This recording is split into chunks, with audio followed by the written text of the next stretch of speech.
नमस्कार दोस्तों, मैं अरविंद तिवारी और मेरे साथ हैं देश के जाने माने पत्रकार श्री यशवंत देशमुख और श्री हर्षवर्धन त्रिपाठी।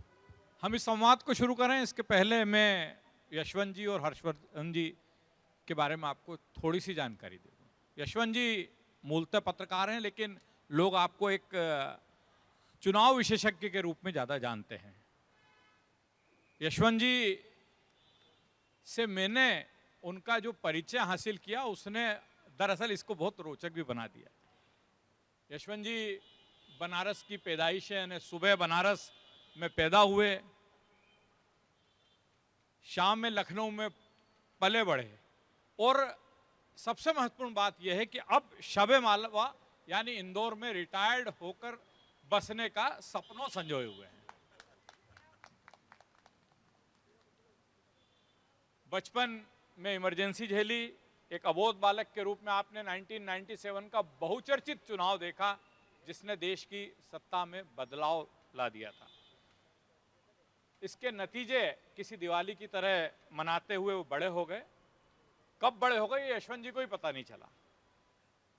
जनमत सर्वेक्षण की जो देश की सबसे बड़ी कंपनी है सी वोटर, उस सी वोटर के आप संस्थापक संपादक हैं। यशवंत जी, इस फोरम पे आपका स्वागत है। लिट चौक की ओर से आपका स्वागत है। हर्षवर्धन त्रिपाठी जी 2 दशक से अधिक समय से पत्रकारिता कर रहे हैं। वेब दुनिया से शुरुआत की, दैनिक जागरण, अमर उजाला में आपने अपनी सेवाएं दी और उसके बाद देश के सबसे बड़े कारोबारी चैनल सीएनबीसी आवाज की शुरुआती टीम का हिस्सा रहे। सीएनबीसी आवाज मुंबई में नॉन मार्केट प्रमुख रहने के बाद दिल्ली में डेस्क प्रमुख के रूप में कार्य किया। G7 न्यूज चैनल में आर्थिक मामलों के संस्थापक के तौर पे भी जुड़े रहे। P7 2015 से स्वतंत्र पत्रकार के तौर पर सभी हिंदी टीवी चैनल्स की चर्चा का जाना पहचाना चेहरा है। दैनिक जागरण और मनी कंट्रोल के संपादकीय पृष्ठ पर अक्सर आपके लेख अवतरित होते रहते हैं। हर्षवर्धन त्रिपाठी यूट्यूब चैनल पर राजनीतिक, आर्थिक एवं सामाजिक दृष्टिकोण से विश्लेषण करते हुए राजनीतिक परिवर्तन पर सटीक आकलन भी देते हैं। आपका जो ब्लॉग है बतंगड़ 1.5 दशक से आप जो है उसके जरिए समसामयिक विषयों पर लेखन कर रहे हैं। सोशल मीडिया पर प्रभावशाली तरीके से राष्ट्रीय विमर्श तैयार करने वाले प्रमुख लोगों में हर्षवर्धन जी पहचाने जाते हैं। हमारे दोनों मेहमानों का इस संवाद में स्वागत है। धड़ों में बढ़ती पत्रकारिता। यशवंत जी, इस संवाद की शुरुआत हम उस शहर में कर रहे हैं जो शहर प्रभाष जोशी का शहर है, जो राजेंद्र माथुर का शहर है और जो शरद जोशी का शहर है, जिन्होंने एक नई पहचान अपनी कलम के माध्यम से पत्रकारिता के क्षेत्र में दी थी। स्वाभाविक है कि ये विषय इंदौर में इन तीनों दिग्गजों के नगर में आखिर इस लिट चौक में संवाद का विषय क्यों बना। कहीं ना कहीं कहा जाता है ना कि आग होगी तभी धुआं उठता है, तो आप क्या मानते हैं? आखिर हम भी सालों से देख रहे हैं और हम आपका दोनों का अनुभव तो मुझसे बहुत व्यापक है इस मायने में। तो मतलब ये जब हम नए नए पत्रकारिता शुरू की थी या उसके बाद जब अलग अलग संस्थानों में सेवाएं दी, तो ऐसा कहा जाता है कि वैचारिक भिन्नता तो हमेशा रही है, लेकिन जिस स्वरूप में अब ये सामने आने लगी है, जिस स्वरूप में जनता अब हम पर उंगली उठाने लगी है, तो मैं आपका एक इस पे कमेंट चाहूंगा। धन्यवाद। दरअसल जब मैंने विषय पढ़ा कि धड़ों में बढ़ती हुई पत्रकारिता, तो थोड़ा सा मुझे अचकचाहट ये भी लगी, क्योंकि सच्चाई है कि धड़ों मतलब मुझे अलग अलग धड़े दिखने चाहिए ना। दुर्भाग्य से मीडिया में तो अब केवल एक ही धड़ा दिखता है तो अब धड़ा दूसरा कहाँ है, वो थोड़ा ढूंढने में दिक्कत होती है। ये शहर बहुत ही ज़्यादा मेरे हृदय के करीब है और मैं यहाँ आऊँ और प्रभाष जी का पुण्य स्मरण न करूँ, ये तो संभव ही नहीं है। वैसे भी रोज करता हूँ जी। कुछ समय पहले की बात है, जब सरकार का बर्थडे, हैप्पी बर्थडे मनाया जा रहा था, तो उस दिन मैंने एक पीस लिखा था और मैं आज कार्यक्रम में आप इजाज़त देंगे तो मैं थोड़ा सा हिस्सा उसका पढ़ के भी सुनाऊंगा, क्योंकि आखिर तो लिट चौक है, जी जी जरूर। तो उस नाते भी मैं पढ़ के सुनाना चाहूँगा। और मूलतः मैंने लिखा था कि बहुत याद आते हैं प्रभाष जी, और याद इसलिए आते हैं प्रभाष जी क्योंकि जिनको उनकी लेखनी याद है, जिन्होंने अखबार में उस समय पढ़ा है, कागज कारे के नाम से उनका कॉलम आता था जनसत्ता में, और ख़ास तौर पे जब हम पत्रकारिता बनने की पढ़ाई कर रहे थे, बनने चाहते थे, कॉलेज के दिन थे, शुरू थे, ये वही समय था लगभग सन 89 से सन 92 के बीच का वो दौर, जो पूरा अयोध्या आंदोलन, बाबरी मस्जिद का गिरना, वो सारा दौर उसी समय का था। और उस समय की प्रभाष जी की लेखनी अगर आप पढ़ें तो आप पाएंगे कि आज अगर आप पढ़ें या आज किसी नए छात्र को, नए पत्रकार को हम बोलें कि ये पढ़ो, उनकी लेखनी में संघ परिवार, भाजपा की राजनीति, भाजपा के नेता, इन सबको जिस तरीके की खरी खोटी, खरी खरी, जिसे हमारे पूरब में कहा जाता है ना, माठे में भिगो के जूता मारना, वो उस अंदाज में उनकी कलम चलती थी। उसको पढ़ के आज का कोई पत्रकार या कोई भी पाठक कहेगा कि ये तो पक्का भाजपा के दुश्मन होंगे जो लिखते थे ऐसा। और आज की तारीख में अगर मैं उनको बोलूं कि ये जिन्होंने लिखा, इनके लिखने के बाद में दूसरे दिन सवेरे सवेरे उनके घर पे चाय पीने के लिए सरसंघ चालक स्वयं गए थे, या शाम को अडवाणी जी खाना खाने गए थे, तो आज के लोग यकीन नहीं करेंगे कि ये संभव कैसे है। तो मैंने वो जब लेख लिखा तो उस लेख के लिखने के पीछे मेरा मंतव्य ये था कि प्रभाष जी, राजेंद्र बाबू या शरद जी की लेखनी, व्यंग लिखते थे, प्रतिदिन करके कॉलम आता था। चीनी महंगी हो गई और एक कॉलम उनका आया कि अच्छी भली कल दिख रही थी बाजार में, एकदम से आज सवेरे पता लगा गायब हो गई। पूरा कॉलम आप पढ़ जाइए, उसमें चीनी शब्द का प्रयोग नहीं किया, लेकिन आप हंसते हंसते लोटपोट हो जाएं, और जो मंत्री भी हैं केंद्र के, वो भी हंसते हंसते कहें कि क्या मारा है मुझे। देखिए, लेखनी में या पत्रकारिता में एक प्रामाणिकता जो चाहिए, वो प्रामाणिकता कलम में तब उतरती है जब चारित्रिक रूप से आपके अंदर वो प्रामाणिकता आती। मुझे समस्या आज की धड़ों में बटी हुई ये जो पत्रकारिता जिसके ऊपर हम बात कर रहे हैं, और जिस ओर मैंने सरकार के हैप्पी बर्थडे के ऊपर प्रभाष जी को याद किया, वो मैंने ये लिखते हुए याद किया था कि अगर प्रभाष जी आज होते तो फिर अपनी कलम से चुन चुन के ऐसे ऐसे वाक्य निकलते उनके उसमें से कि त्राहिमाम करके सरकार के सारे मंत्री दाएं बाएं भागते, त्राहिमाम त्राहिमाम। लेकिन खुद प्रधानमंत्री रविवार को पहले मंगा करके, मैं गारंटी देता हूं कि बोलते कि कागज करे लाके दो, मुझे पढ़ना है। क्योंकि एक उनके अंदर ये विश्वास होता कि ये व्यक्ति जो भी आलोचना में लिख रहा है, ये सत्य लिख रहा है, और इसके आलोचना के शब्दों के बीच में मुझे राह मिलेगी, इस बात का विश्वास होता कि ये व्यक्ति पूर्वाग्रह से ग्रसित नहीं है। समस्या आज की तारीख में जो धड़ों के बंटने वाली है, जो हम बात करते हैं, देखिए एक तो उसमें बहुत स्वाभाविक सा है, एक चरण वंदन भाण मंडली एक अलग होती है, वो राजा राजवाड़े के समय से हमेशा एक प्रशस्ति वादन, प्रशस्ति गायन करने वाली मंडली होती। वो पत्रकारिता पहले भी थी, आज भी है। वो सरकार बदलती है, वो पत्रकार नहीं बदलते। वो पेंडुलम की तरह आज इस तरफ जाते हैं, पेंडुलम की तरह हिलते हुए दूसरी तरफ चले जाते हैं। लेकिन इन सब के बीच में सारा फोकस, जब मैंने बोला आपसे कि आजकल ग्रुप एक ही हो गया है, तो मेरा कहने का तात्पर्य था कि एक बहुत बड़ी मंडली केवल सरकार के महिमा मंडन में ही दिखाई देती है। मेरी समस्या उस मंडली से नहीं है, क्योंकि वो मंडली सरकार दूसरी थी, उस समय भी थी, आज भी है, कल भी रहेगी।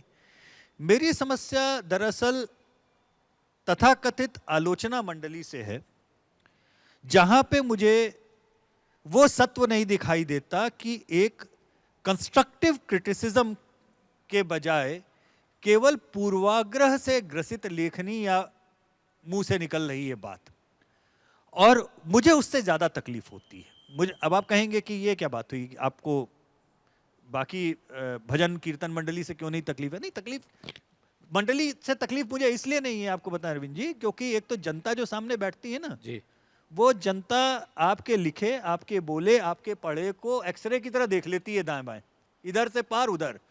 हम में से कोई इस बात की वो नहीं लेता, सोच सकता कि जनता मूर्ख है, जनता नहीं समझती, ऐसा नहीं होता।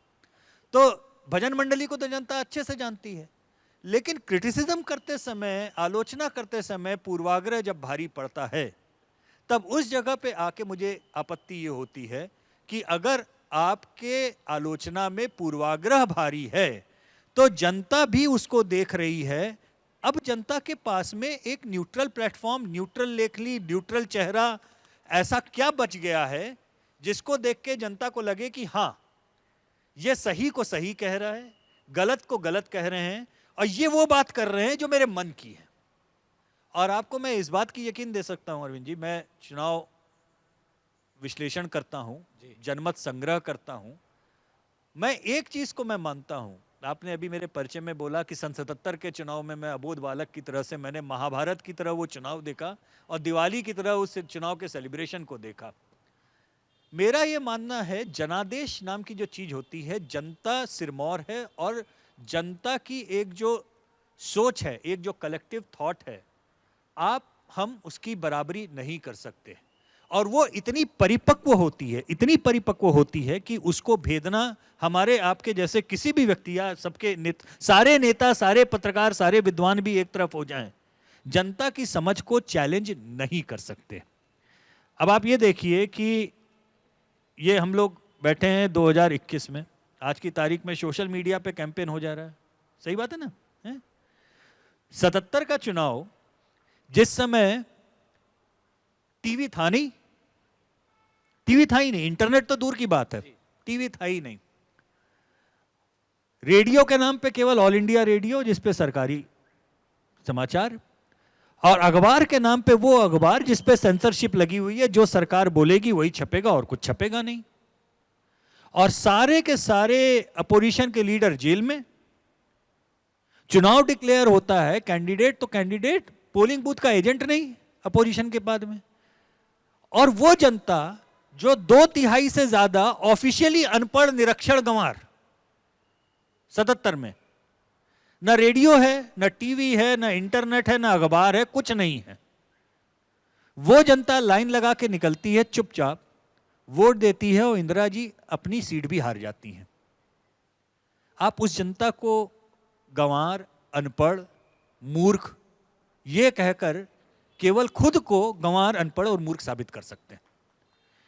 इसलिए जनादेश में तो आप कभी क्वेश्चन मार्क लगा ही नहीं सकते। और जो जनता या जो जनादेश दरअसल नेताओं को आर पार देख लेता है, हम ये कैसे माने कि वो पत्रकारों को आर पार नहीं देख रहा होगा? तो यशवंत जी, आपकी बात से जो मुझे समझ में आ रहा है कि कहीं ना कहीं आलोचना और पूर्वाग्रह के बीच की जो लाइन है उसको समझने में चूक हो रही है। ये हमको और आपको हो रही है, जनता को नहीं हो रही है। जनता बिल्कुल साफ देखती है कि ये आलोचना है या पूर्वाग्रह है। ये मैं यही कहना चाह रहा हूं, जो पूर्वाग्रह लिखता है उसके पाठकों की संख्या उतनी ही रह जाती है, जो पूर्वाग्रह बोलता है उसके दर्शकों की संख्या उतनी ही रह जाती है। जिसको जनता समझ पाती है कि ये हमारे मन की बात बोल रहा है, उसके नंबर, उसके प्रसार, उसके वो आपको छत तोड़ते हुए दिखाई देंगे। हर्ष जी, धड़ों में बढ़ती पत्रकारिता के बीच इन दिनों न्यूट्रल मीडिया की भी बड़ी चर्चा है। तो जो यशवंत जी का प्रारंभिक कमेंट आया, उसके बाद ये जो न्यूट्रल मीडिया की जो बात चल पड़ी है, इस पे भी मैं आपसे कुछ जानना चाहूँगा। अरविंद जी, सबसे पहले तो ये कि जो विषय है इसका, धड़ों में बढ़ती पत्रकारिता, तो मूल बात ये है, और ये अगर कुछ पत्रकारिता के विद्यार्थी बैठे हैं तो ध्यान से सुने, पत्रकारिता कभी धड़ों में नहीं बढ़ती है।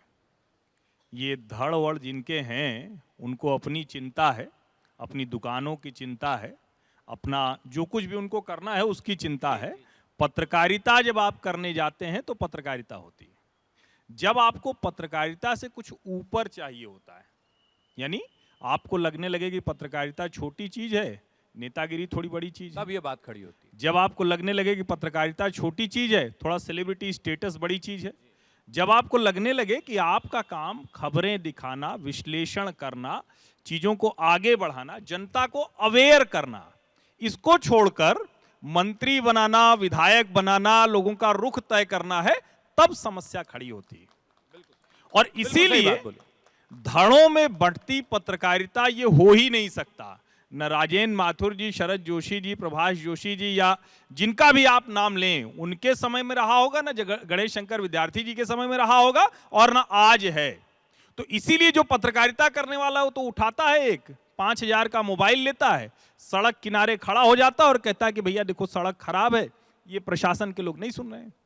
वो कहता है कि ये नेताजी हैं, सांसद तो बन गए, लेकिन इनके पास समय नहीं कि इनके घर के सामने की नाली बजबजा रही है। अब इंदौर के लोगों को ये नहीं समझ में आएगा, तो स्वच्छ शहर है ना भाई, तो ये मेरा संदर्भ नहीं समझ में, लेकिन देश में ये है। और ये जो नाली सामने बजबजा रही है, उससे ज्यादा पत्रकारों की दिमागी नाली बजबजा रही है। और ये इतनी ज्यादा बजबजाई हुई है कि आप कमेंट इश्यूज पे नहीं करते, आप कमेंट पार्टी देख के, नेता देख के करते हैं। अभी बड़ा शानदार सा दृश्य देश ने देखा है, जिस पर पिछले 1.5-2 दशक में देश के हर कृषि वैज्ञानिक, हर कृषि सलाहकार, हर अच्छी खेती करने वाले ने कहा। और मैं आपको बता दूं, आप लोग जिस राज्य में हैं, ये राज्य आधुनिक कृषि करने वालों में सबसे शानदार है, सबसे ज्यादा। और मैंने तो अभी एक सज्जन मिले सरकार में है आपके, उनको मैंने कहा कि यहां तो शिवराज सिंह चौहान को सिर्फ और सिर्फ ब्रांड एम्बेसडर बनाना चाहिए अपने आधुनिक खेती करने वालों को। आप लोगों को शायद नहीं पता होगा कि देश में सबसे ज्यादा जो सफल एफपीओज हैं, फार्मर्स प्रोड्यूसर्स ऑर्गेनाइजेशन, वो यहां है। किस अखबार में, किस चैनल में, किस पत्रकार ने इसकी चर्चा की, बताइए। आप कृषि वैज्ञानिक को बुलाने की बजाय एक ऐसे व्यक्ति को बुलाते हैं जिससे पूछो भैया तुम्हारी खेती किसानी के नाम पे उपलब्धि क्या है, करा हरा साफा बांधते हैं, हमारे साथ हम जब बोलते हैं तो लोग हमको सुनते हैं, हम लठ उठा लेते हैं तो टोल बंद करा देते हैं, हम तय कर लेते हैं तो किसान की उपज मंडी में पड़े पड़े सड़ जाती। तो पत्रकारिता धड़े में नहीं बटी, जो लोग धड़े में बटे हैं उन्होंने पत्रकारिता का बेड़ा गर्क कर दिया। और जो यशवंत जी ने कहा उसमें बहुत गंभीर बात उन्होंने एक कही, ये सच है। ये चूंकि प्रभाष जी का मेरा कोई सीधा वास्ता नहीं रहा, लेकिन चूंकि राम बहादुर राय जी के यहाँ लंबे समय से एक बहुत निकट का संबंध होने की वजह से मैं नियमित वहाँ सुनता जानता था, तो उस वजह से जानता था। जब आपका अपना चरित्र मजबूत होगा, अंदर से आपको लगे हम पत्रकारिता कर रहे हैं, किसी सरकार, किसी मुख्यमंत्री, किसी प्रधानमंत्री, किसी सांसद विधायक की हैसियत नहीं कि आपको गलत नजर से देख ले, लेकिन जब उसको पता है कि भाई आपकी सारी जो ये पत्रकारिता है कोई और डिक्टेट कर रहा है, कहीं और से एजेंडा चल रहा है, आपको डर लग रहा है कि आप पत्रकारिता करने लायक नहीं बचोगे अगर किसी सरकार में हो, तो आप पत्रकार नहीं। आपको ये डर लगे अगर कि कोई नरेंद्र मोदी या कोई भी एक व्यक्ति सरकार में है तो आपकी पत्रकारिता खत्म हो रही है, आपको पूछने वाले लोग नहीं है, तो आप पत्रकार कहां हैं? इसका मतलब यह है कि आपके बेसिक में कुछ सीरियस प्रॉब्लम है। आपको सत्ता के साथ, सरकार के साथ पत्रकारिता की आदत लग गई थी, और शायद यही वजह है कि आज आपको पूरा का पूरा जो पत्रकार के नाम पर लोग हैं वो धड़ों में बटे नजर आते हैं। जिनको आप न्यूट्रल पत्रकारिता कर रहे हैं वो तो जनता है निकल के आ गई, आपको आईना दिखा रही है। तुम 20 साल से पत्रकारिता करते हो, पद्मश्री लिए हो, पद्म भूषण लिए हो, नहीं आता तुमको, तुम दिन भर वही फालतू की बात करते हो। देखो हम किनारे खड़े हो गए, आम आदमी की बात जनता को पहुंचा दे रहे हैं। मुझे लगता है कि ये वो आईना है जो आईना इस देश में लोकतंत्र ने जो ताकत दी है, और जिसको मैं कहता हूं डेमोक्रेटाइजेशन ऑफ मीडिया। खत्म हो गई संपादकीय मठाधीशी, नहीं तय करता कोई मठाधीश संपादक की खबर क्या होगी। एक अखबार में लिख दिया, कहा कि यही चलता है, नहीं चलेगा भैया। 1 लाख अखबार छप रहे हैं, हर दूसरे सेकंड कोई ना कोई खड़ा हो जा रहा है जो कह रहा है कि मैं बताऊंगा ना पत्रकारिता कैसे होती है। ये मुझे लगता है कि बहुत बड़ा फर्क है। धड़े में पत्रकारिता नहीं बटी है, जिनके धड़ सुरक्षित हो गए, जिनके सर पे समस्या हो गई, वो संकट में। यशवंत जी, 2 मुद्दे थे। तो एक आपने सर्वे करवाया था मीडिया की ट्रस्ट वर्दीनेस पे, उसके बारे में इस फोरम पे अगर कुछ जानकारी शेयर करेंगे तो बहुत अच्छा लगेगा।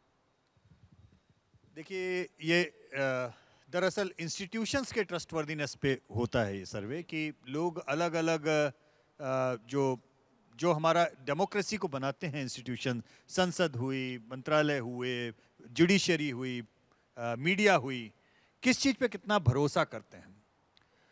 एक समय था जब मीडिया अक्सर सेना के बाद में और एक आध और उसके बाद में तीसरे चौथे नंबर पे लग जाया करती थी। पिछले करीबन 20 वर्षों में मैंने देखा सेना अपनी जगह पे नंबर 1 पे बनी हुई है, और दूसरे नंबर पे जो हमारे लिए एक एलिमेंट उभर के आया धीमे धीमे सीढ़ी चढ़ता हुआ, वो था चुनाव आयोग। और मीडिया जो दूसरे तीसरे पे रहती थी वो नीचे घटते घटते छठे या सातवें नंबर पे आ गई। अब एक मीडिया का धड़ा बड़ा खुश हो जाएगा ये बात सुन के, अरे यही तो हम कह रहे हैं आपसे कि 2014 के बाद से मीडिया सातवें नंबर पे आ गई। अब उनको ये बताना मुश्किल पड़ता है कि 2004 से 2014 के बीच में मीडिया तीसरे छठे पे कैसे पहुंची थी। वो छठे से सातवें की जो एक स्टेप की 2014 के बाद की गिरावट है वो हेडलाइन है, लेकिन 2004 से 2014 के बीच में 4 स्टेप की जो गिरावट है वो हेडलाइन नहीं है। वो हेडलाइन। तो देखिए, मीडिया निस्संदेह कहीं ना कहीं अपनी क्रेडिबिलिटी को एक तरह से, जो जिसे एक ट्रेडिशनल मीडिया का हम जमा कहते हैं, आजकल न्यू मीडिया और ट्रेडिशनल मीडिया ये भी आजकल कहा जाने लगा शब्द, और ये चिंता का विषय है। चिंता का विषय इसलिए है क्योंकि अक्सर हम ये सोचते हैं कि आप अगर मीडिया में बात करें तो अक्सर ये बात होती है कि जनता ये पढ़ना चाहती है, जनता ये देखना चाहती है, जनता ये सोचना चाहती है। मतलब हम जो भी बोलें जो भी कहें सब चलता है ये बोल करके कि ये जनता सोचना चाहती है, जबकि इससे बड़ा झूठ कुछ नहीं। सच्चाई ये है कि जो जनता सुनना चाहती है, देखना चाहती है, आप वो न सुना रहे हैं, न लिख रहे हैं, न दिखा रहे हैं। और इसीलिए जिस ओर हर्षवर्धन जी इशारा कर रहे थे जी। आज की तारीख में हजारों की संख्या में जो यूट्यूब चैनल खड़े हो रहे हैं, बच्चे कहीं से भी खड़े होकर के अपने नाम से एक रिपोर्ट कर देते हैं, और देखते ही देखते उनकी तादाद हजारों लाखों से बढ़ते हुए मिलियंस में पहुंच जाती है। वो क्यों हो जाती है? तो ये प्रतिष्ठित संस्थानों और अति प्रतिष्ठित पत्रकारों के सोचने का विषय है कि ये कल के आए हुए बच्चे ये आपसे रेस में बहुत लंबा आगे निकल रहे हैं। और अति प्रतिष्ठित संपादकों को, बहुत सारे लोगों को ये भी गलतफहमी होती है, मेरे तो 10 मिलियन फॉलो हैं ट्विटर के ऊपर, 5 मिलियन फॉलोअर हैं ट्विटर पे, इसमें खुश होने की क्या बात है? 5 मिलियन में से 39,95,000 लोग तुमको गाली देने के लिए फॉलो करते हैं, इसमें इतना खुश होने की क्या बात है? भाई जिस समय तक सोशल मीडिया नहीं था, जी जी अरविंद जी, देखिए क्या होता था, हमारे मठाधीश संपादकीय और पत्रकार लोग राष्ट्र के नाम संदेश देने वाले अंदाज में आते थे। 9 बजे की बुलेटिन में अपने चैनल पे फरमान और राष्ट्र के नाम संदेश दे दिया, और ओल्ड मॉन्क के किस्से गाते हुए अपने घर जाकर गाना गाते हुए शिवरात्रि हो गई। समस्या क्या हुई? जिसने ड्राइंग रूम में कार्यक्रम देखा उसकी बात तो आपको पता ही नहीं लगी।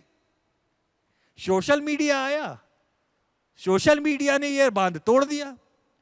अब आप आए सोशल मीडिया पे, आपने सोचा कि यहां पर भी मैं ट्वीट करूंगा, राष्ट्र के नाम संदेश दूंगा और जनता कहेगी वाह वाह, क्योंकि आपके अपने दिमाग में तो आपने वाह वाह के अलावा कुछ अच्छा काम किया और कुछ हुआ ही नहीं है ना। सोशल मीडिया में बांध टूटा, आपने बोला धाएं, और उधर से एक साथ 1000 आए, धाएं धाएं धाएं धाएं धाएं, और जब धाएं धाएं आपके ऊपर जूते पड़े तो आपको लगा अरे ये तो कुछ गलत हो रहा है, ये सारे ट्रोल हैं, ये सब पेड ट्रोल हैं। पेड ट्रोल 100, 50, 200 हो सकते हैं, पेड ट्रोल मिलियंस में नहीं हो सकते। दुनिया की कोई बड़ी से बड़ी पार्टी, संगठन, नेता कोई नहीं है जो मिलियंस की तादाद में पैसा देके ट्रोल्स पैदा करे, ये नहीं होता। सोशल मीडिया की अपनी समस्याएं, वो हम बात करेंगे, लेकिन ये जो एक सोशल मीडिया के कारण एक बांध तो टूट गया कि अब आप राष्ट्र के नाम संदेश देंगे तो राष्ट्र भी आपको अपना संदेश देने के लिए इमीडिएटली तैयार बैठा है। आपको पसंद आए ना आए, यह आपकी दुर्भाग्य सौभाग्य है, लेकिन मिलेगा तो। आपने अपने हिसाब से एक घुमा के दिया, उधर से 200 धम धम धम धम आपको घुमा के पड़ते हैं, और बिल्कुल जैसे ना वो त्वरित ज्योतिष फल वाले हिसाब में अंदाज में पढ़ते हैं, आपने लिखा नहीं कि वापस पढ़ा नहीं। तो ये तमाम चीजें बदल गई हैं, और बहुत सारे बड़े बड़े संपादकों और पत्रकारों को इस नए यथार्थ में अपने आप को ठीक से प्रतिष्ठापित करना, अपनी युगानुकूल तरीके से व्याख्या कर लेना, वो उनके लिए भारी पड़ रहा है। तो ट्रस्टवर्दीनेस की कमी जो हो रही है, ये अगर मैं बोलता हूं कि मीडिया की ट्रस्टवर्दीनेस कम हो रही है, मीडिया अपनी विश्वसनीयता खो रही है, तो तुरंत मीडिया का एक हिस्सा इसके ऊपर ताली बजाने लगता बड़ी जोर से कि यही तो हम कह रहे हैं। और हम कह रहे हैं भाई, तराजू में तुम भी बैठे हो, ये अकेले नहीं है। ये धड़े में पत्रकारिता जो सोच रहे हो, इस धड़े की पत्रकारिता की विश्वसनीयता कम हो रही है, ऐसा नहीं हो रहा है। पत्रकारिता के तराजू में दोनों धड़े, तीनों धड़े जितने भी बना रहे हो, सबकी कम हो रही है। यशवंत जी, बिल्कुल सही कहा आपने कि पिछले एक दशक में एडिटर इंस्टीट्यूशन का जबरदस्त हास हुआ है। लेकिन जो दूसरी बात आपने कही, उस पर मैं हर्षवर्धन त्रिपाठी जी का कमेंट चाहूंगा कि इन दिनों एक बात की जमकर आड़ ली जा रही है कि पब्लिक जो चाहती है वो हम कर रहे हैं। आपकी तो बड़ी बेबाक टिप्पणी इस पे आई है। मैं त्रिपाठी जी से भी आग्रह करूंगा कि इस लाइन पे वो भी अपनी बात को आगे बढ़ाएं। देखिए, कहते हैं ना कि कभी भी गलती से आप अस्त्र शस्त्र का इस्तेमाल करें या शास्त्रार्थ जिसको कहते हैं, तो उसमें वाद विवाद में किसी बात का उपयोग करें। बचना चाहिए ऐसी बात से, पलट के आपको निपटा दे। इन्होंने कहा कि जनता जो चाहती है वो हम दिखाते हैं, उसके नाम पर दुनिया की गंध। और मैं जो मानता हूं कि टीवी चैनल से स्ट्रांग मीडियम ये कभी कोई हुआ नहीं और आगे भी अभी नहीं होगा। आप इंटरनेट पर भी दरअसल टीवी ही देख रहे हैं, लेकिन टीवी के संपादकों ने इतना बुरा किया, उसकी आप कल्पना नहीं कर सकते हैं। मैं चैनलों और उन संपादकों का नाम नहीं लूंगा, क्योंकि चैनल तो जस के तस हैं, संपादक लुप्तप्राय प्रजाति के हो गए हैं। लेकिन जिन्होंने कहा था कि जनता जो कहती है वो हम दिखाते हैं, आज जनता जब पत्रकारिता दिखा रही है तो उनको संकट खड़ा हो गया है।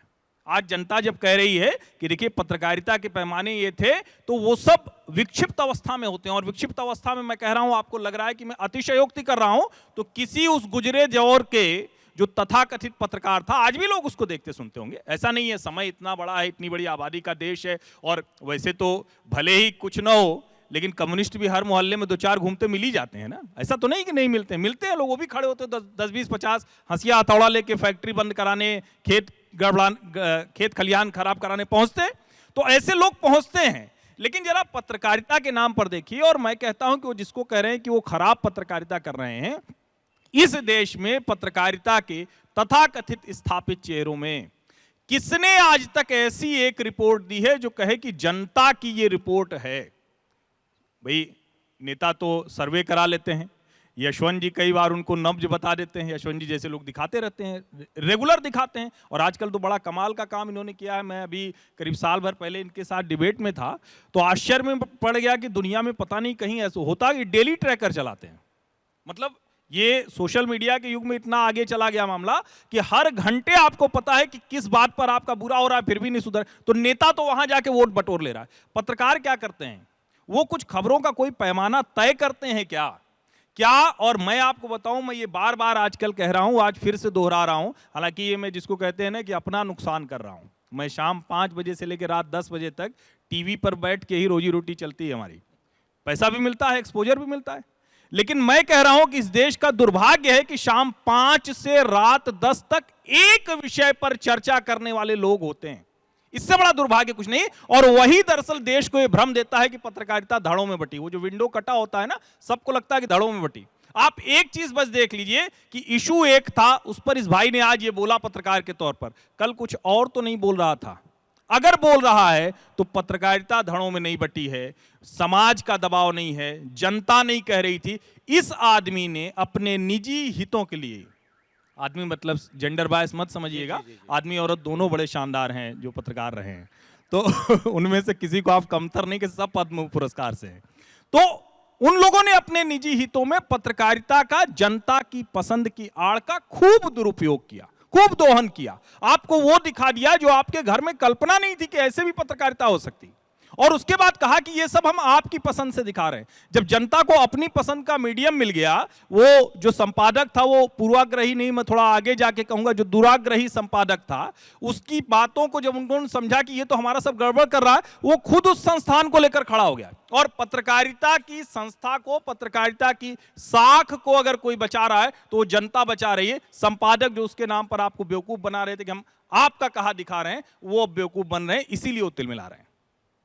यशवंत जी, हर्षवर्धन जी, यहाँ जितने लोग इस पंडाल में मौजूद हैं, मेरी इस बात से लगभग सहमत होंगे कि मतलब आपने जो कहा कि शाम को विंडो पर सब कुछ स्पष्ट हो जाता है, तो वास्तव में हकीकत है कि दिन का कोई डेवलपमेंट जो है, उसके बाद ये सुधी दर्शक और जो है ये अनुमान लगा लेते हैं। एक लाइन जी, जोड़ जी, दूं। जी, जी। ये आपने जो कहा, जो अनुमान लगा लेते हैं ना, उससे भी आगे का अनुमान है। जी जी एक ही विषय पर जब मोदी जी ने कहा कृषि कानून लाए, तो उन्होंने कहा बड़ा महान। उसी विषय पर कहा कृषि कानून वापस, कहे बड़ा महान। अरे भाई, ये कैसे हो सकता है? अगर वो फैसला महान था तो ये वाला खराब है। ये कृषि कानून वापस लेने का फैसला खराब है। और अगर आप दोनों महान बता रहे हैं तो आप पत्रकार नहीं है, धड़धड़ाधड़ है। मैं वही बात कह रहा था कि दोपहर का कोई डेवलपमेंट है तो शाम, ये हमारे साथी जो हैं ये दिन में एक पूर्वानुमान लगा लेते हैं, और जो लगभग 100% सही जाता है कि आज शाम को किस चैनल पर किस विषय पे कौन आपसे मुखातिब होने वाला, ये हालात है। नहीं, प्रेडिक्टेबिलिटी तो उसमें तो है ही है, और साथ में एक बड़ी विचित्र स्थिति है, खास तौर पे तथाकथित राष्ट्रीय चैनलों के साथ में। अगर आप में से बहुत सारे लोग दिल्ली गए होंगे और कभी अजायब घर देखने की इच्छा हो, तो एक नोएडा में फिल्म सिटी नाम की जगह है जहां सारे चैनल्स वहीं से चलते हैं। तो एक आपको अंदर की बात बता देता हूं कि उस अजायब घर के आधे घंटे के ड्राइविंग डिस्टेंस के अंदर जो रह रहा है वो किसी चीज का विशेषज्ञ है। क्योंकि शाम की डिबेट में अगर आज किसी को ये सूझ गया या कहीं से कुछ आ गया कि वो पंडाल में गुलाबी रंग का खंबा लगा था, उस गुलाबी रंग के खंबे के लगने से बाइडेन को बुखार आ गया। अब गुलाबी रंग का खंबा लगा है इंदौर में, बाइडेन साहब को बुखार क्यों आया, इसके ऊपर अगर प्राइम टाइम में डिबेट होनी है तो यकीन मानिए कि उस फिल्म सिटी जहां सारे दफ्तर हैं, उसके आधे घंटे के अंदर की ड्राइव के अंदर जितने लोग रहते हैं, उनमें से ही एक गुलाबी खंबे का विशेषज्ञ खड़ा होगा, एक अमेरिकी राजनीति का विशेषज्ञ खड़ा होगा, और एक उन दोनों के बीच का विशेषज्ञ होगा जो बताएगा कि गुलाबी का और राजनीति का आपस में तारतम्यता क्या है। और उसके बाद में दो ऐसे खड़े होंगे कि ये मैंने बोला था, मोदी आ गया है, गुलाबी लगवाएगा, सब कुछ बर्बाद हो गया। और दूसरा आएगा, कहेगा मोदी जी हैं इसीलिए गुलाबी खड़ा है, और गुलाबी के कारण भारत राष्ट्रगुरु है, दुनिया का गुरु है, और बाइडेन को बुखार इसीलिए आया है।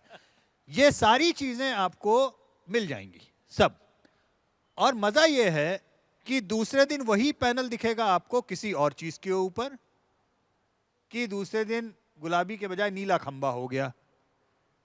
अब वो जो कल अमेरिकी राष्ट्र का जानकार था, वो आज नीले खंबे का जानकार होगा, और जो गुलाबी खंबे का जानकार था वो किसी और चीज का जानकार होगा। बीच में एक दिन मेरे पास में व्हाट्सएप में बड़ी जबरदस्त एक इमेज आई, और मुझे पहले लगा किसी ने मजाक में किया, लेकिन वो सच्ची थी। एक सज्जन थे कोई, उनका 8 अलग अलग चैनलों के ऊपर छोटे छोटे उसमें चैनल के अंदर ग्रैब जिसे कहते हैं क्लिक किया था। एक जगह पे वो आर्थिक मामलों के विशेषज्ञ थे, दूसरे में विदेश नीति के विशेषज्ञ थे, तीसरे में सामरिक विषयों के विशेषज्ञ थे, चौथे में वो जैविक कृषि के विशेषज्ञ थे। ऐसे करके 8 विषयों पे वही व्यक्ति जी अलग अलग चैनल पे विशेषज्ञ बन के बैठा था। और मुझे पहले लगा कि ये आजकल जो इंटरनेट पे मजाक चलता है वैसा कुछ है, तो मैंने उसके ऊपर अपने मित्रों को देखा ये चल रहा है, तो मुझे पता लगा कि नहीं ये सच है, ये सच में ऐसा हो रहा है। और मुझे हर्षवर्धन जी का पता नहीं, लेकिन मैं आपको सच्ची बात बता रहा हूं, मैंने 2009 के बाद से न्यूज़ चैनल नहीं देखे हैं, मैंने नहीं देखे। मतलब मैं सच्ची बता रहा हूं, मैं अपने कार्यक्रम तो खैर सवाल ही नहीं उठता देखने का, क्योंकि जिस कार्यक्रम में मुझे तक बुला लिया जाए उस कार्यक्रम की क्या, छोड़िए मारिए गोली।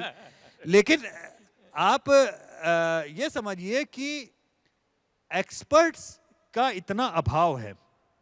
आपको आज की तारीख में मैं इस बात के लिए चैलेंज कर सकता हूं कि आप जो इन्होंने समय का फ्रेम बताया ना, शाम को 5 से रात को 10, 5 घंटे मैं आपको चैलेंज दे रहा हूं, आप बैठ जाइए और देश के जितने भी नामी गिरामी 10-12 चैनल हैं आप सारे देख डालिए और आप मुझे 10:05 पे सोच के बता दीजिए कि इन 5 घंटों में मुझे एक ये नई चीज पता लगी, ये मैंने नया सीखा, मुझे ये चीज समझ में आई जो बड़े पते की थी और काम की थी। आप जो कहेंगे मैं हारने के लिए तैयार हूं, और नहीं तो 2 सैरिडॉन की गोली मैं अपनी ओर से आपको प्रदान करूंगा, क्योंकि 5 घंटे के बाद में आपको मैं परमवीर चक्र का तो कुछ दिला नहीं सकता, सैरिडॉन की गोली तो दे ही सकता हूं। त्रिपाठी सर, इस संवाद को हम 1-2 सवालों पर ले जाएं, उसके पहले मैं ये आपसे जानना चाहूँगा कि ऐसे समय जब पत्रकारिता में कैरेक्टर की कमी नज़र आ रही है, हमारी प्रामाणिकता पर पाठकों की नज़र है वो सवाल उठाने लगे हैं, ऐसा लग रहा है कि कलम में प्रामाणिकता का अभाव है, तो ये हालात आखिर सुधरेंगे कैसे?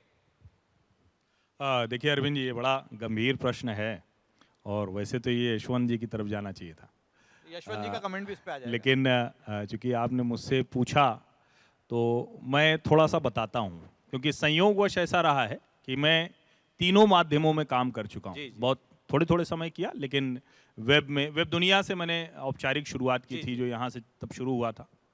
तो वेब में, प्रिंट में, टीवी में, इंटरनेट के भी शुरुआती दौर में जब ब्लॉगिंग शुरू हुई थी तब से ब्लॉगिंग कर रहा हूँ, बतंगड़ नाम से करता था, फिर अभी यूट्यूब चैनल है।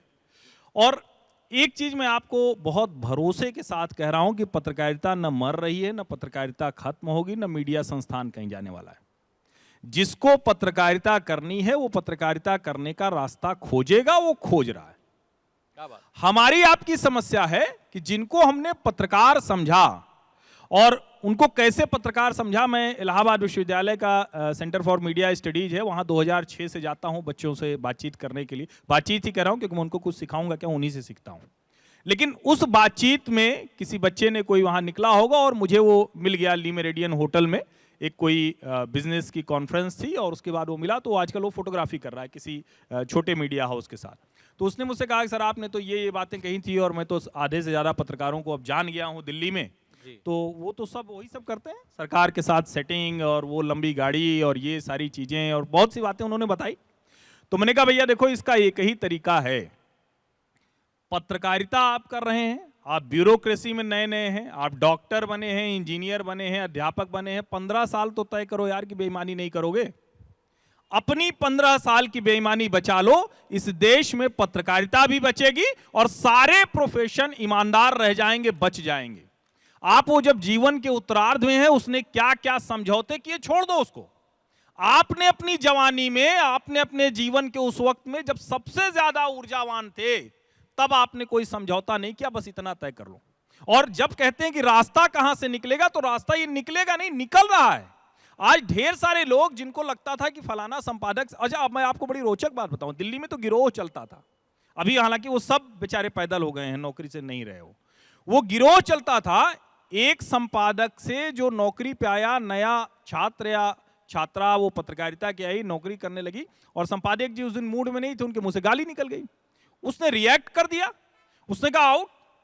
एचआर डिपार्टमेंट की इतनी हिम्मत नहीं होती थी, इन संपादकों ने कितना अपना दुरुपयोग किया सोचिए। उसको नौकरी से निकाल दिया गया। अब फिल्म सिटी जो अभी यशवंत जी ने बताया, वहां आधे घंटे में सब है, वो दूसरी जगह गया। इस संपादक ने फोन कर दिया, उसको मत नौकरी पे रख लेना। असिस्टेंट प्रोड्यूसर की नौकरी, ट्रेनी रिपोर्टर की नौकरी, सामान्य जो पत्रकार है उसकी नौकरी, वो कौन रुकवा रहा है? वो जो तथाकथित चीफ एडिटर बैठा हुआ है, एडिटर इन चीफ बैठा है, जो बरसों बरस एक मालिक की पूजा परिक्रमा करके संपादक बना है। उसका आप भय देखिए। और वो कह रहा है कि पत्रकारिता धड़ों में बट रही, वो कह रहा है कि पत्रकारिता की साख खत्म हो रही, वो कह रहा है कि जनता जो कहती थी वो हम दिखाते थे, अब तो कोई दिखाई नहीं रहा, जनता जब अपनी पे आ गई तो दिखने बंद हो गए। मुझे लगता है कि ये बहुत बड़ी चीज है जिसको हमें समझना होगा। एक बात और मैं कहता हूं उसके साथ, जो रास्ता निकलने की है, कि आप निगेटिव पे रिएक्ट करना जरा बंद कीजिए। आप नेता को गाली देते हैं, बिल्कुल दीजिए, क्योंकि उससे आपकी नीति तय होती है। पत्रकार को गाली देके आपको क्या मिलेगा? जो अभी यशवंत जी ने बताया ना कि 90% उसमें सिर्फ गाली देने के लिए आते हैं, लेकिन वो सबसे ज्यादा उसकी फॉलोअरशिप है। आप उसको गाली देके जो कहते हैं ना कि बदनाम होंगे तो क्या नाम ना होगा, तो वो उस अंदाज में निकल चुका है। उसको ये भरोसा हो गया है कि मेरी सारी कमाई, वो अब मैं नहीं तुलना करूंगा कहां से होनी है, वो आप समझ गए होंगे, वो उस अंदाज में आ गया है। और इसीलिए वो, उसको फर्क नहीं पड़ता, वो पत्रकारिता के बाजार में निर्वस्त्र हो चुका है। इसीलिए वो मुद्दों की बात नहीं करता, व्यक्ति की बात करता है, पार्टी की बात करता है। सर कुछ सवाल ले लेते हैं, हमारे बीच कई साथी मैं लाता हूं आपके। मुकेश तिवारी हैं, बहुत सीनियर जर्नलिस्ट हैं इंदौर के। आप दोनों से मेरा एक सवाल है। एक सवाल ये है कि जो बाजारवाद बढ़ता हुआ है उसने पत्रकारिता को कितना नुकसान पहुंचाया है। दूसरा, हर्षवर्धन जी ने कहा कि गालियां दे रहे हैं, तो मेरा तो ये कहना है कि मृत्यु के बाद तक टीका टिप्पणियां पत्रकारों पर होने लग गई है। जीते जी तो बात ही अलग है। उसके कुछ उदाहरण अभी हमने देश ने देखे हैं, अभी हाल में भी देखा है और कुछ महीने पहले भी देखा है। तो ये क्या स्वरूप है? हम कहते हैं बंटवारा नहीं है, तो ये क्या है फिर? अगर आपकी इजाज़त हो तो दूसरे वाले सवाल का मैं जवाब दे देता हूँ, पहला वाला क्योंकि बाजार और पूंजी और ये ज़्यादा समझते हैं।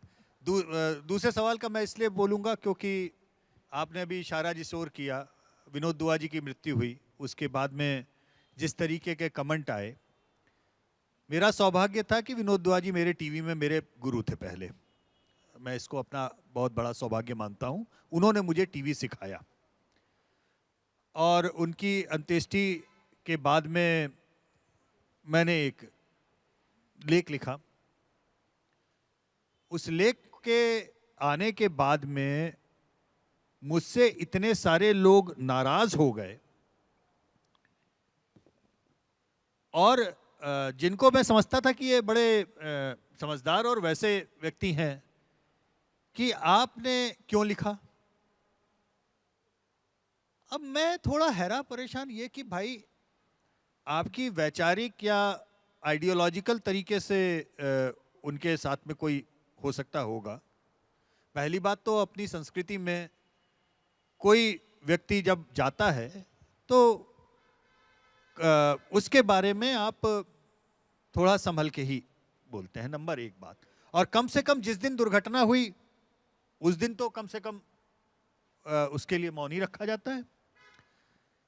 मेरे व्यक्तिगत नाते में मुझे लगा मेरे गुरु रहे हैं और मेरे उनसे वैचारिक मतभेद रहे कई चीज़ों पे। जिस चीज़ के लिए सबसे ज़्यादा कहा गया कि उन्होंने अटल जी की मृत्यु के बाद में एक कोई कमेंट कर दिया, मैं उससे सहमत नहीं था। मैंने उनको फ़ोन करके बोला जी। लेकिन वो बड़े दिल के इंसान थे, उन्होंने बोला प्यार से कि नहीं, मुझे जो लगा मैंने बोला, गलत सही ठीक है। मैं चूंकि मैं अपना मानता हूं कि एक शिष्य धर्म के नाते मेरे संस्कार ऐसे हैं कि अगर वो मेरे गुरु थे, उन्होंने मुझे सिखाया, उस दिन वो नहीं थे, तो उस दिन मेरा कृतज्ञता ज्ञापन का दिन था कि मैं कम से कम मेरे हृदय में जो है मैं लिखूं और उनके नहीं रहने पे कम से कम अपनी कृतज्ञता मैं ज्ञापित करूं कि मैंने उनसे ये सीखा। उन्होंने इस समय में जीवन में मुझे ये मदद की। अब वैचारिक रूप से आइडियोलॉजिकली हो सकता है उनकी 10 चीज़ें हो, आपको पसंद ना आती हो, 10 चीज़ें आपको नहीं हो, मुझे हो सकता है। लेकिन मेरे उस लेख में ना आइडियोलॉजी थी, ना राजनीति थी, न कुछ था। नितांत व्यक्तिगत लेख था कि उनसे क्या सीखा। ये जो एक कटुता आ गई है, ये इस कटुता से मन बहुत विचलित और बहुत दुखी रहता है, मैं आपको सच बताऊं। और यही कारण ये है कि मैंने सोशल मीडिया एक तरह से लगभग छोड़ दिया, क्योंकि मुझे लगता है कि आज की तारीख में सोशल मीडिया में जो माहौल है या जिस तरीके की परिपाटी हो गई है, उसमें बीच में रहना संभव नहीं है। आप संभव इसलिए नहीं है क्योंकि आप जहां खड़े हैं, आपसे दाहिने हाथ जो खड़ा है उसको आप लेफ्टिस्ट दिखाई देते हैं और आपसे बाएं हाथ जो खड़ा होता है उसको आप राइट विंग दिखाई देते हैं। मैं अपनी जगह खड़ा हूं, मैं ना राइट हूं ना मैं लेफ्ट हूं, लेकिन आपको ठेल दिया जाता है और कुछ समय बाद में गाली खाते खाते आपको लगता है कि कम से कम एक तरफ तो मैं शरणागत हो जाऊं। आप समझ रहे हैं? मानिए अगर 2 विरोधियों का हुजूम आपको एक साथ पटक के कंबल कुटाई कर रहा है, तो उसके बाद में आपको लगता है कि भाई साहब मैं कंबल इस तरफ तो कर दूं, कम से कम एक तरफ हो जाऊंगा तो एक तरफ की लात नहीं पड़ेगी, घूंसे नहीं पड़ेंगे। तो सोशल मीडिया में आपको मजबूर कर दिया जाता है कि आप या तो इधर रहिए या उधर रहिए, आप बीच में नहीं रह सकते। आप बीच में रहे तो गए। और उसी के कारण उस पूरे विषाक्त वातावरण में सच कहूं तो 99% लोग अगर आप पूछेंगे तो वो उस वातावरण से इत्तेफाक नहीं रखते। वो केवल और केवल चूंकि उसमें चले जाते हैं। आप में से कितने सारे लोग हैं, मैं आपको कहानी आप अपने आप सोच लीजिए। आजकल घर परिवारों में हर जगह पे हो गया है, एक तो व्हाट्सएप ग्रुप बनते हैं 1000, और उसी के अंदर ग्रुप में चर्चा हो जाएगी, राजनीतिक और राजनीतिक चर्चा के बीच में दिए धड़ा तेरी की दिए तेरे की हो जाती है, और फिर मुंह सूज जाते हैं लोग, अपने दोस्तों से अपने रिश्तेदारों से बात करना बंद कर देते हैं। क्या कहां आ गए? तो ये सारे जो हमारे हम सबके एक संस्कार थे सामाजिक ताने बाने के, जिसमें बात करना, दूसरे की बात को सुनना और सहना और हंसी में ले लेना कि चलो फलाने जी तो उस विचार के हैं, वो खत्म हो रहा है। बात करने की जगह खत्म हो रही है, और ये जगह जितनी सिकुड़ती जाएगी, दरअसल ये पत्रकारिता छोड़िए समाज के लिए अच्छा नहीं है। दूसरा सवाल ले लेते हैं मुकेश जी का। मुकेश जी भी पत्रकार हैं जी। चलिए, तो आपके जो यशवंत जी ने कहा बहुत विस्तार से बता दिया, लेकिन उसमें बस मैं इतना जोड़ दूं कि मैंने पहले ही उसका जवाब दे दिया था। निगेटिव वाले पे टिप्पणी करना, वो जितनी उस दिन गलत प्रक्रिया आई थी, वो विनोद दुआ जी ने जो कह दिया था उसी की प्रतिक्रिया थी। मैं उनका बड़ा सम्मान करता हूं, उनका बहुत बड़ा प्रशंसक हूं। जितने सहज भाव में टेलीविजन से, कैमरे से वो जिस तरह से बात करते थे, टीवी जगत में, टीवी पत्रकारिता में कम लोग करते हैं। लेकिन वो सहजता, वो श्रेष्ठता हासिल करने के बाद उन्होंने जो अटल जी के निधन पर टिप्पणी की, या जब वो बीमार अवस्था में थे अस्पताल के बिस्तर से जो टिप्पणी की थी, वो दोनों ही बहुत घातक थी। इसलिए मैं कहता हूं कि ऐसी निगेटिव चीजें कम देखिए, तो आप उनके ऊपर भी बुरा नहीं बोलेंगे। तो पहले सवाल, दूसरे सवाल का जवाब। अब पहले सवाल का जवाब मैं देता हूं आपको। जो यशवंत जी ने कहा ना कि यहां खेमा तय हो जाएगा, और इन्होंने कहा कि एक तरफ चले जाते हैं, मैं तो और आगे कहता हूं सर, आप किसी तरफ जाएं न जाएं, आपको एक तरफ तो धकेला ही जाएगा। और कैसे धकेला जाएगा? अभी एक दिन मैं कहीं था, तो वैसे तो आम तौर पे कई लोग मुझसे कह देते हैं कि भाजपा के प्रवक्ता के तौर पर बोलते हो, अच्छा उस दिन लगता है कुछ गड़बड़ हो गई होगी इसलिए तुमने कुछ कह दिया सरकार के बारे में, उस दिन तुम्हारा कुछ सेटिंग नहीं हो पाई होगी। तो ये सब बात चलती है। लेकिन एक दिन और चौंकाने वाला मिला। किसी ने कहा कि अरे ये यही हर्षवर्धन त्रिपाठी तो हैं। अरे मैंने तो इनको देखा है, क्या एफडीआई पर यूपीए सरकार के समय में पैरवी करते थे। तो मुझे हंसी आ रही थी, लेकिन मैंने कहा पूरी बात सुन लूं। और पत्रकारों के बीच में उन्होंने कहा कि ये यूपीए सरकार के समय में एफडीआई पर खूब पैरवी की है इन्होंने। और आपके सवाल से जोड़कर मैं बताता हूं, आपने कहा बाजारवाद बुरा कर रहा है। मैं यहां बैठा हूं तो बाजारवाद की वजह से हूं, नहीं तो इलाहाबाद में कर रहा होता कुछ। कहां लिट चौक में बुलाते ये लोग, नहीं बुलाते। मैं बाजार का हिस्सा हूं, बाजार में अपनी बेचने की ताकत रखता हूं, इसलिए आज इस मंच पर यशवंत जी के साथ और अरविंद जी के साथ बैठा हुआ हूं। नहीं बुलाते ये।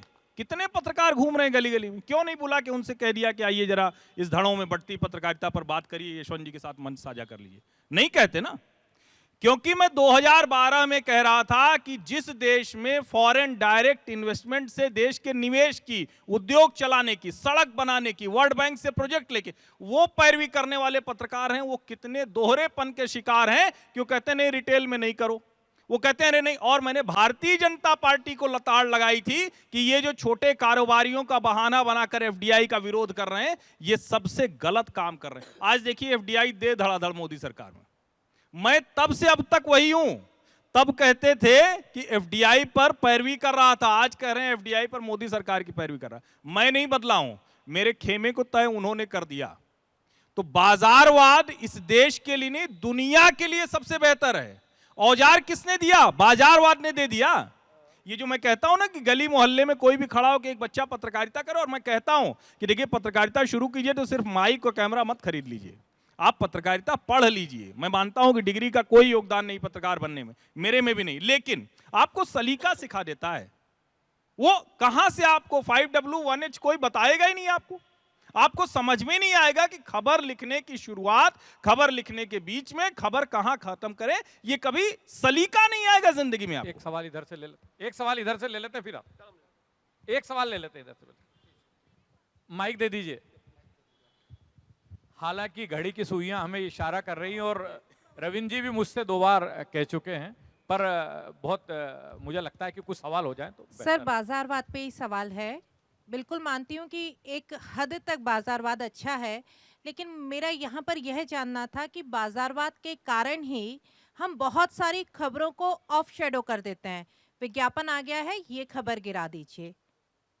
बहुत सारी खबरें ऐसी भी हैं जिनको कि दिखाया ही नहीं जाता बिल्कुल, क्योंकि उन्हीं उद्योगपतियों के अधिकांश चैनल, बहुत सारे अखबार एक दो छोड़ दें तो उद्योगपतियों के ही हाथ में है, तो कभी भी अपने खिलाफ तो खबरें दिखाएंगे नहीं। तो ये बाजारवाद यहाँ पर कैसे अच्छा हुआ हम पत्रकारों के लिए? ये बड़ा अच्छा प्रश्न है, लेकिन जो ये विज्ञापन गिर जाता है, ये आपके जो भी घर परिवार में पत्रकार हों या आप खुद हो, मैं नहीं जानता हूँ, लेकिन जिन्होंने बताया होगा ना, तो अखबार जरा जो लोग सर काम 20 किए हैं। साल से थोड़ा अच्छा बहुत अच्छा अच्छा, हूँ। मैं आपको जी। कीजिए, इसलिए मैं कह रहा हूँ, तो आपको मैं थोड़ा सा ध्यान दिलाता हूँ। बाजार ने थोड़ी ना किया, सरकारी विज्ञापन के चक्कर में खबर मरती थी। आपको ध्यान में नहीं है क्या? सारे अखबारों में पेज बन के तैयार हुआ, सरकार के सूचना जनसंपर्क निदेशालय में आया विज्ञापन, खत्म। कहां बाजार था भैया? क्यों बाजार को दोष दे रहे हैं? बाजार ने तो ताकत दे दी कि आप नेट पर अपना अखबार शुरू कर दीजिए, मत लीजिए विज्ञापन ना। मैं तो यूट्यूब चैनल चलाता हूं, चैलेंज करता हूं, किसी सरकार की हैसियत नहीं कि मुझे खरीद ले, क्योंकि ये ताकत मुझे बाजार ने दी है। और मैं तो देश के सबसे बड़े बिजनेस चैनल की शुरुआती टीम का हिस्सा रहा हूं। मैं जानता हूं कि खूब खबरें बिकती हैं, खूब पत्रकार बिकते हैं, लेकिन आपको ताकत तो वहीं से मिलेगी ना। अपनी जेब में पैसे नहीं होंगे तो क्या आप फटे हाल घूम के पत्रकारिता कर पाओगे क्या? ये भी एक बड़ा भ्रम किया गया, इसीलिए भी बड़ा नुकसान हुआ है। संजय जी, संजय जी, अरे आपकी आवाज वैसे ही बुलंद है त्रिपाठी जी। सर कुछ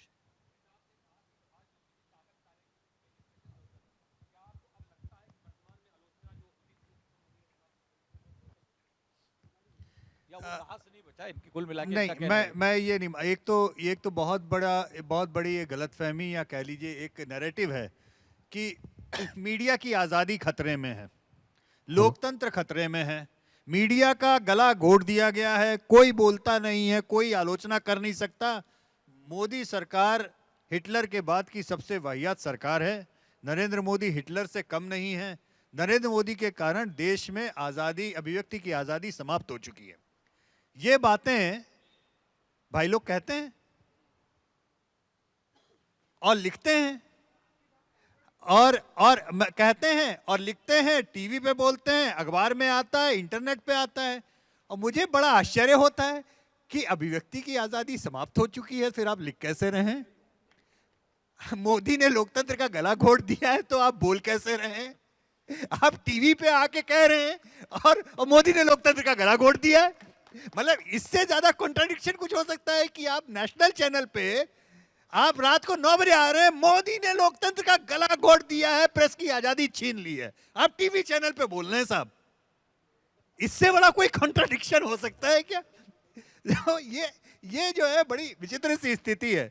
एक बाजार वाले में एक इंटरेस्टिंग चीज आपको मीडिया से इतर बोलूंगा, और इसको आप जरा सा टेस्ट कीजिएगा। मैं खबर और अखबार की बात नहीं कर रहा हूं। देखिए 91 में हमारे यहाँ पे ये खुली जो है अपनी अर्थव्यवस्था खुली, और अर्थव्यवस्था खुलने के साथ में पूरा जो एमएनसीज हमारे यहाँ पे आई, उन्होंने भारत की एक मौलिक संस्कृति, मौलिक वो नाप ली कि ये बहुत ही रूटेड, अधिकांशतः जिसे हम आज की तारीख में मिडिल क्लास वैल्यूज कहते हैं, रूटेड वैल्यू वाला ये मुल्क है। इसके जो संस्कार हैं ये दरअसल उपभोक्तावादी नहीं है। और इसका मैं एक छोटा सा आपको उदाहरण देता हूं। मैं आपको दावा करता हूं, आप जितने भी अपनी उम्र के, हमारी उम्र के जितने भी लोग हैं, जिन्होंने, पाहवा जी अभी बैठी थी यहां पर, जिन्होंने हम लोग देखा है, आप उनसे बोलिए कि जरा सा आप केवल नहीं, टॉप 3 अपनी जिंदगी के सबसे अच्छे टीवी सीरियल जो आपको याद हैं, जो अच्छे लगते हैं, वो नाम दीजिए। मैं आपको दावा करता हूं 90% अगर उस जनरेशन के हैं तो वो हम लोग, बुनियाद, तमस, एक कहानी, दर्पण, 5 के बाद में एक की गारंटी है, 10वें नंबर तक एकता कपूर का सास बहू साजिश नहीं आएगा। नहीं आएगा ना? क्यों ऐसा है कि आप उस सीरियल का मजाक उड़ाते हैं, उपहास करते हैं, कहते हैं कि हमको पसंद नहीं, उसके बावजूद भी बाजार में वही सीरियल चलते हैं। क्योंकि इस पूरी लॉबी को भारत के उन संस्कारों की धज्जियां उड़ा करके एक कंज्यूमरिस्ट जनरेशन तैयार करनी थी जिसमें वो अपने प्रोडक्ट को बेच सकें। और आज की तारीख में स्थिति ये हो गई है कि कोई चैनल कोई सीरियल उठाइए, सवेरे 7 बजे का सीन होगा तो पूरा मेकअप करके जो वैम्प उपस्थित होंगी, लगता है कि हिंदुस्तान के हर मिडिल क्लास घर में सास जो है वो बहू के खिलाफ साजिश कर रही है, बहू जो है अपनी ननद की हत्या कैसे करवाए ये सोच रही है, ननद पुनर्जन्म करके या प्लास्टिक सर्जरी करके नई कैसे थोबड़ा बना करके आ गई है। और वो 100 एपिसोड, 200 एपिसोड, 300 एपिसोड, कितने सीरियल होते हैं हमको लगता है अभी तक खत्म नहीं हुए क्या, अभी भी चल रहे हैं। और कोई पसंद नहीं करेगा, आप नहीं पसंद करेंगे, आपके घर वाले नहीं पसंद करेंगे, लेकिन कोस कोस के देखते रहेंगे और याद करेंगे हमारे समय में हम लोग आता था बहुत अच्छा, बुनियाद बहुत अच्छा आता था। अरे भाई आता था तो ये क्यों चल रहा है? तो ये बाजारवाद का मैं मानता हूं और ये बहुत बड़ा मैं उसका षड्यंत्र भी मानता हूं कि हिंदुस्तान में अगली जनरेशन को एक उपभोक्तावादी कंज्यूमरिस्ट जनरेशन कैसे तैयार किया जाए, उसके तहत पूरी एंटरटेनमेंट इंडस्ट्री ने लग करके आपका सारा कबाड़ाकरण किया है, कबाड़ीकरण, और न्यूज इंडस्ट्री उसके पीछे पीछे लाइन लगा के गई। सर आखिरी सवाल ले लेते हैं, वो सज्जन बहुत देर से आपको ही बोल रहा हूं मैं। हाँ हाथ तो, अरे आपके पीछे जो बैठे हैं आप खड़े हो, हाँ बस आपका सवाल लेते हैं, आपकी बहुत देर से जिज्ञासा। माइक दे दीजिए उनको भैया, ये आखिरी सवाल रहेगा प्लीज।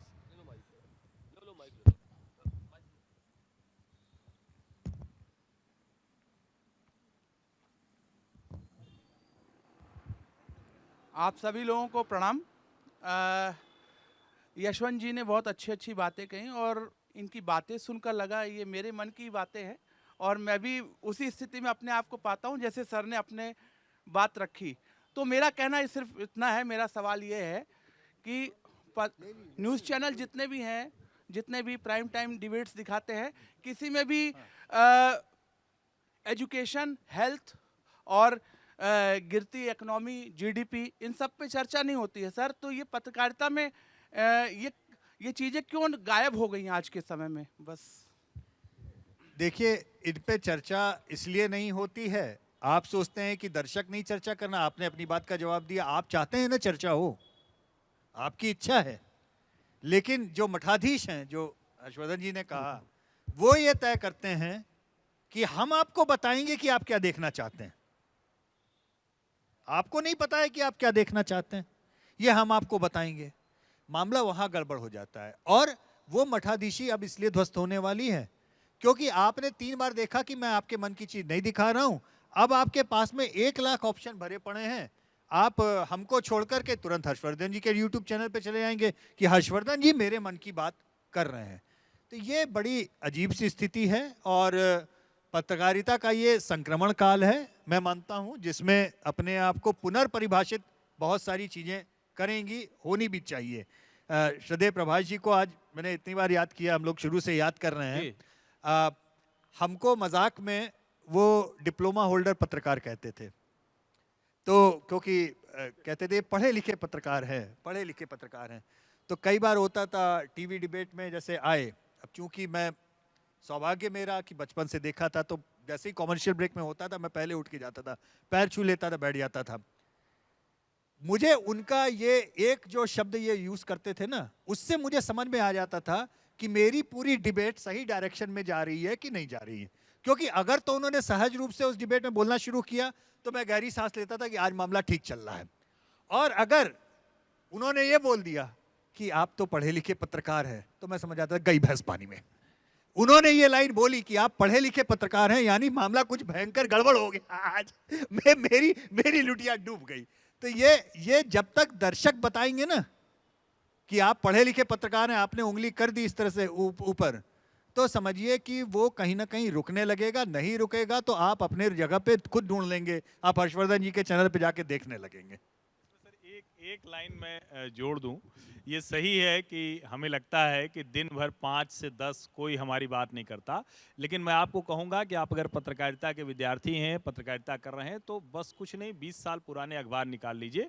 अखबारों में कारोबार का पन्ना भी नहीं होता था। और आज 2 पन्ने बिजनेस छापना मजबूरी है। किसी नेता में, मतलब किसी नेता के समय, मैं कह रहा हूं शुरू से कह लीजिए, अर्थव्यवस्था, रोजगार, आर्थिक तरक्की, ये सब मुद्दे ही नहीं होते थे।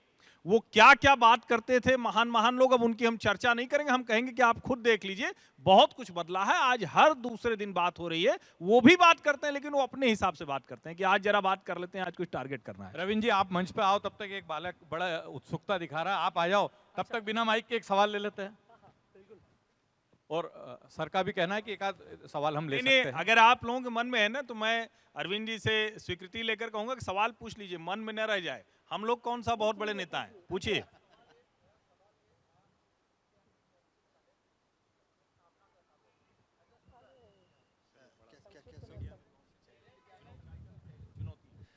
मीडिया में बेटा आपको सबसे बड़ी चुनौती यही आएगी कि आप पत्रकारिता जब पढ़ेंगे तो आपको कहा जाएगा कि आप बहुत बड़े मिशन पे हैं। पत्रकारिता जो है ये व्यवसाय नहीं है, ये मिशन है, और आपको एक मिशन के लिए राष्ट्र हित में, बड़े हित में, समाज हित में काम करना है। और जिस दिन आप न्यूज़ रूम में जाएंगे तो आपका संपादक आपको कहेगा जिसने भी आपको ये सब बातें बताई थी वो वज्रमूर्ख था, इन चीज़ों को उठाइए और कूड़ेदान में फेंक दीजिए। अब यहाँ से ज़िंदगी आपकी शुरू होगी। तो चैलेंज तो दरअसल ये है कि जो आप पत्रकारिता में आते समय जिन मूल्यों को, जिन चीज़ों को सोच के आप आते हैं, उन मूल्यों पे टिके रहना, ये बहुत बड़ा चैलेंज है। और इसके लिए मैं आपको केवल एक प्रैक्टिकल बात बोलूँगा, आप पकड़ लीजिएगा इस बात को। आप सड़क पे जाते हैं, जैसे गाड़ी चला के जा रहे हैं, मोटरसाइकिल या साइकिल या गाड़ी जो भी है, और आपको इस दिशा में जाना है और आपको लगता है नहीं रास्ता वो सही है, मुझे यू टर्न लेना है, मुझे रास्ता घुमाना है, आपको गलत लगता है तो आप तुरंत नहीं घुमा देते ना। रोड डिवाइडर के ऊपर से आप फांदेंगे तो आपकी गाड़ी का एक्सीडेंट होगा, आप गिरेंगे, दांत टूटेंगे, हड्डी टूटेगी, दुर्घटना होगी। आप क्या करते हैं, आप उसी ट्रैफिक के साथ में जाते हैं और आप यू टर्न का इंतज़ार करते हैं कि किस यू टर्न पे मुझे पहला मौका मिलेगा और मैं अपनी गाड़ी घुमा लूँगा। तो मैं आपको ये कतई सलाह नहीं दूंगा बड़ा भाई होने के नाते कि आप अभी अभी अपने मूल्यों के ऊपर गाड़ी का यू टर्न काटिए और शहीद हो जाइए, कतई एक्सीडेंट का शिकार मत होइए। चलिए, आप उस न्यूज़ रूम में अपनी जगह बनाइए, आगे जाइए, और जिस दिन आपको भगवान इतनी अपनी जिम्मेदारियों के साथ में इतनी शक्ति दे दे, अब मैं अपने मन की बात कहूँगा, उस दिन आप डिवाइडर क्या सब कुछ फांद फूंद के आप चले जाइए अपनी दिशा में।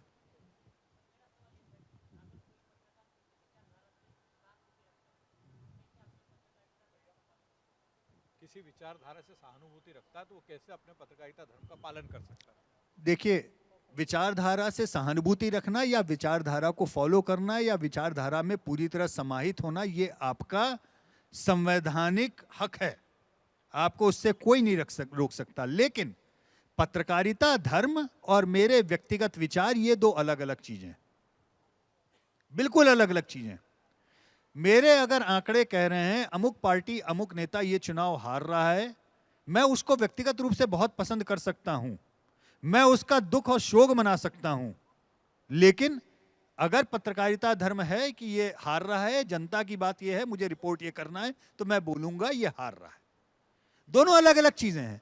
मेरा वोट, मेरी, हो सकता है मैं दूसरे दिन लेख लिखूं इस बात के लिए कि कल मैंने बोला था अमुक जी हार रहे हैं, उनके हारने का मुझे बड़ा दुख है, और आप लोग पता नहीं कैसे लोग हैं, आप कैसे ये बात कह रहे हैं हारना चाहिए, नहीं हारना चाहिए। ये मेरा व्यक्तिगत रूप से मेरा हक है, मेरे विचार मेरा हक हो सकते हैं, लेकिन मेरे समाचार ये मेरा हक नहीं है। मेरे समाचार मेरी जिम्मेदारी है। समाचार अलग है, मेरा विचार अलग है। जब तक मैं अपने विचार और समाचार को मिक्स करूंगा, मैं पत्रकारिता के साथ में नाइंसाफी करूंगा। बहुत बहुत धन्यवाद इस सार्थक संवाद के लिए।